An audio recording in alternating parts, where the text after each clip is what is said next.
너희 형제에게는 암미라 하고 너희 자매에게는 루하마라 하라. 너희 어머니와 논쟁하고 논쟁하라.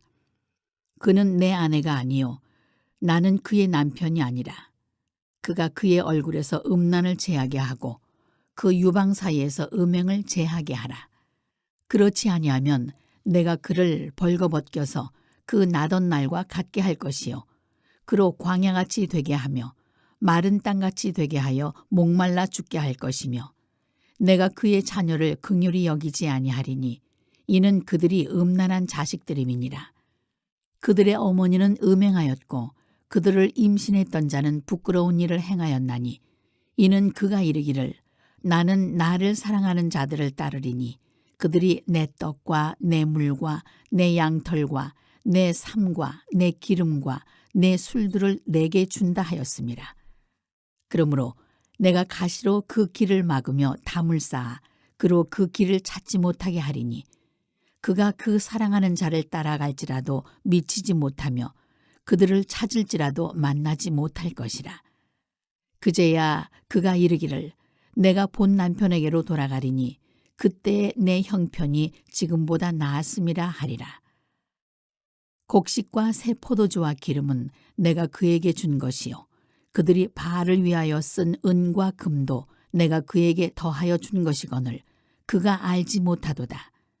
그러므로 내가 내 곡식을 그것이 익을 계절에 도로 찾으며 내가 내 새 포도주를 그것이 맛들 시기에 도로 찾으며 또 그들의 벌거벗은 몸을 가릴 내 양털과 내 삶을 빼앗으리라.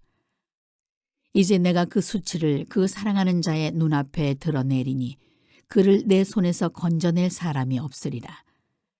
내가 그의 모든 희락과 절기와 월삭과 안식일과 모든 명절을 패하겠고 그가 전에 이르기를 이것은 나를 사랑하는 자들이 내게 준 값이라 하던 그 포도나무와 무화과 나무를 거칠게 하여 수풀이 되게 하며 들짐승들에게 먹게 하리라.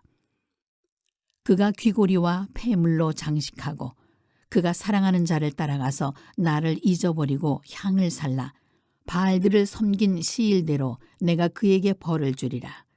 여호와의 말씀이니라. 그러므로 보라, 내가 그를 타일러 거친 들로 데리고 가서 말로 위로하고 거기서 비로소 그의 포도원을 그에게 주고 아골 골짜기로 소망의 문을 삼아 주리니 그가 거기서 응대하기를 어렸을 때와 애굽 땅에서 올라오던 날과 같이 하리라.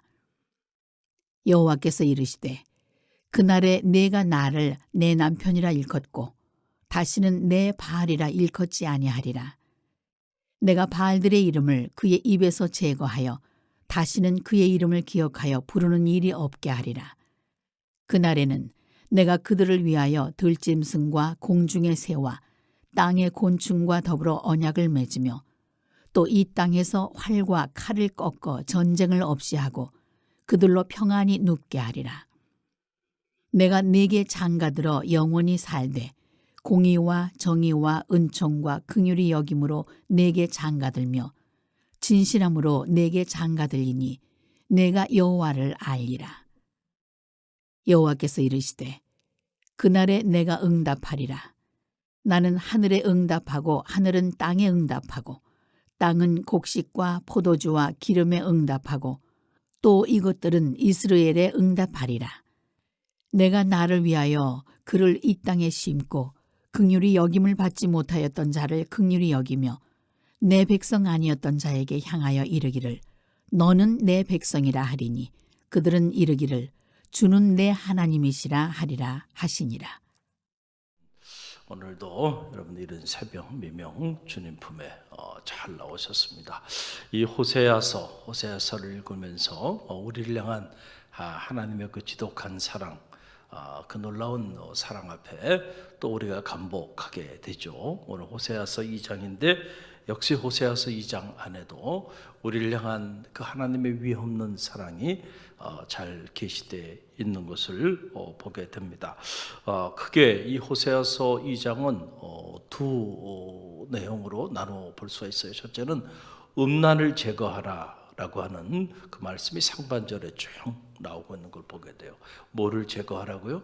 음란을 제거하라 라고 하는 거예요. 그 2절로 4절 말씀, 2절로 4절 함께 읽어봅니다. 너희 어머니와 논쟁하라. 그는 내 아내가 아니요 나는 그의 남편이 아니라 그가 그의 얼굴에서 음란을 제하게 하고 그 유방 사이에서 음행을 제하게 하라. 그렇지 아니하면 내가 그를 벌거벗겨 그 나던 날과 같게 할 것이요 그로 광야같이 되게 하며 마른 땅 같이 되게 하여 목말라 죽게 할 것이며 내가 그의 자녀를 긍휼히 여기지 아니하리니 이는 그들이 음란한 자식들임이라. 아멘. 뭐를 제하라는 거예요? 음란을 제하라. 음란을 제하라. 그렇지 아니하면은 내가 반드시 심판하겠다. 긍휼을 베풀지 않겠다라고 하는 그런 무서운 말씀이 나오고 있는 걸 보게 돼요. 우리가 10계명에서도 보면 제7계명이 바로 이와 해당되는 그런 부분이죠. 바로 간음하지 말라라고 하는 그런 이야기입니다. 결혼한 부부가 부부 외에 다른 이와 관계를 갖는 이런 문란한 행위를 10계명은 금하게 했다. 왜냐하면은 이 결혼이라고 하는 거는 언약 관계거든요. 부부간의 언약 관계고 무엇보다 하나님 앞에서의 그 언약 관계이기 때문에 하나님과의 언약, 사람과의 언약을 파괴하는 행위가 돼요. 그래서 실제로 보면 여러분 지금 대한민국의 이혼율이 과거 한 30-40년 전만 해도 5.7% 이 정도밖에 되지 않았어요. 지금은 50%나 됩니다. 여러분 10쌍이 결혼하면 그중에 5쌍은 이혼합니다. 여러분 이런 가정 붕괴 시대에 오늘 우리가 살아가는데 왜 이렇게 될까? 여러분 이게 다 성적인 문제와 깊이 관계가 있다라고 하는 그런 이야기입니다. 여러분 로마가 모든 길은 로마로 통하던 그런 시절이 있었잖아요. 그런데 그 로마가 붕괴되게 된 원인이 어디 있었을까? 학자들에 따라서 로마의 붕괴 원인을 여러 가지 차원에서 분석을 하는데 그 중에 설득력 있는 것 중에 하나가 바로 뭐냐면은 여러분 바로 가정의 붕괴에서부터 그 거대한 제국 로마가 붕괴되게 됐다는 거예요. 가정이라고 하는 것은 사회의 가장 작은 기본 단위예요. 근데 가정이 파괴되기 시작하니까 결국은 그 거대한 제국도 무너지더라. 그래서 로마 철학자 세네카는 로마의 애국자들이요 가정으로 돌아가십시오. 가정으로 돌아가십시오. 라고 외쳤던 거예요. 그 가정이 왜 파괴되었는가? 보면 로마의 그 성적인 문란 이것이 결국 가정을 파괴하는 단초가 되었다라고 하는 거죠. 오늘 우리 사회에 62년 만에 간통죄도 폐지되고 사회적 분위기 자체가 그런 것들에 관해서 전혀 그 당사자들의 문제이지 그걸 법적으로 형사법으로 처리하는 것 자체가 말이 되지 않는다. 이게 여론입니다. 이런 여론을 수렴해서 이제 형사법에서 간통죄 폐지시켜 버렸습니다. 더 이상 형사상의 책임을 짓지 않게 해버렸다라고 하는 거예요. 그러니까 어떤 일이 벌어지나요? 여러분 사회는 이렇게 무너지고 있다. 가정 붕괴 시대. 붕괴한다는 것은 일본 말이죠. 원래 그 말은 이 지붕이 그냥 무너져 내렸다는 얘기거든요. 이런 시대에 오늘 우리가 살아가고 있는데 음란을 제하라는 거예요. 할렐루야. 그러지 않으면 반드시 심판하리라. 내가 긍휼히 여기지 않을 것이다 라고 하는 그런 얘기죠. 자, 그 다음에 두 번째 이 호세아서에서 나오는 이야기 말씀은 그럼에도 불구하고 하나님께서 다시 그 백성을 품으시고 그리고 다시 회복시켜 주시는 이런 감동적인 내용이 나와요. 우리가 1장에서도 그러나 고멜 같은 여인도 그러나 내가 흩었지만 다시 모을 것이다. 내가 꺾었지만 다시 세워줄 것이다. 그러나 이는 내 백성이라 다시 품어주겠다 말씀하여 주셨는데, 이 호세아서 2장 안에도 그런 감동적인 우리를 향한 하나님의 사랑, 사랑이 아니고서는 말할 수 없고 사랑이 아니고서는 이해할 수 없는 그런 고백이 나와요. 그게 14절 이후에 쭉 나오는데 14절, 15절 우리 먼저 2절 말씀 그리고 23절 말씀 함께 읽어봅니다. 14절, 15절 함께 읽습니다. 그러므로 보라, 내가 그를 타일러 거친 들로 데리고 가서 말로 위로하고 거기서 비로소 그의 포도원을 그에게 주고 악을 골짜기로 소망의 문을 삼아주리니 그가 거기서 응대하기를 어렸을 때와 애굽 땅에서 올라오던 날과 같이 하리라. 아멘.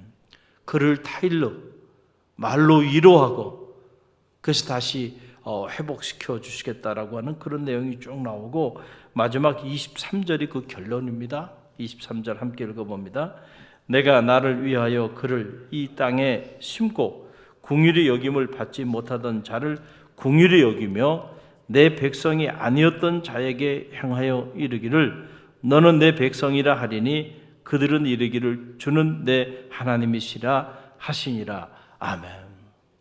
여러분, 이것은 사랑이 아니고서는 이해할 수 없는 대목입니다.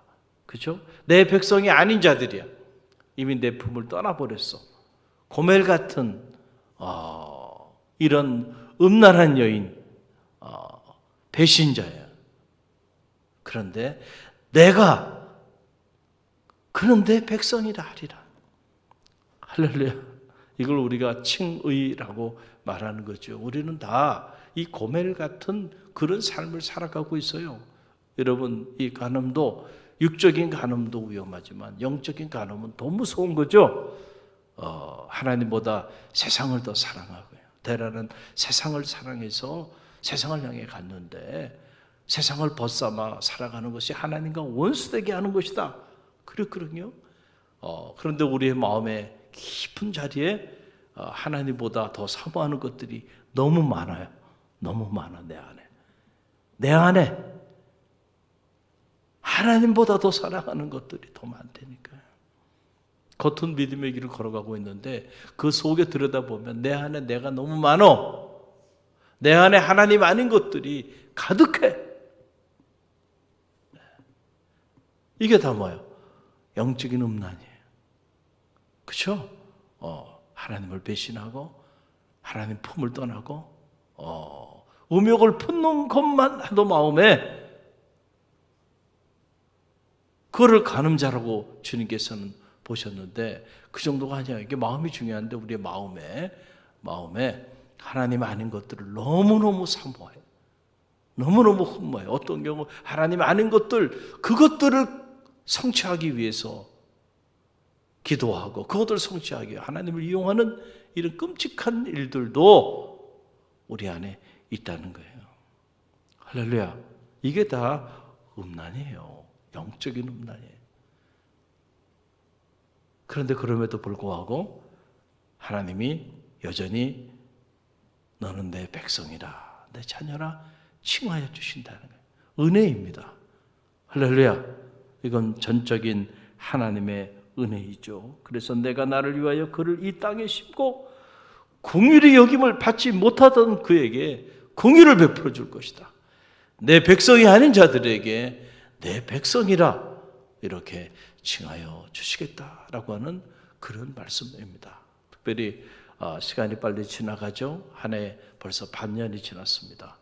우리 한 해 반년을 돌아보면 모든 것이 하나님의 은혜였습니다. 할렐루야. 저나 여러분이나 하나님 앞에 보면 정말 끔찍한 피조물이죠. 고개도 들 수 없는 죄인임에는 틀림없습니다. 그럼에도 불구하고 하나님께서 우리를 여전히 유기시키지 아니하고 품어주시고 세워주시고 긍휼을 베풀어 주시고 내 백성이라 인쳐주시니 감사하죠. 할렐루야. 또 반년 하나님의 이 놀라운 은혜가 저와 여러분을 통하여 나타나게 될 줄로 믿습니다. 우리가 우리 자신을 돌아보면서 날마다 우리가 하나님 앞에서 어떤 길을 걸어가고 있는가를 성찰하고 다시금 하나님께로 돌아오는, 그래서 다시 하나님의 백성이 되고 하나님의 긍휼히 여김을 받는 축복의 통로가 되는 삶을 살기를 결단하는 그런 새벽이 되길 주님의 이름으로 간절히 축원드립니다.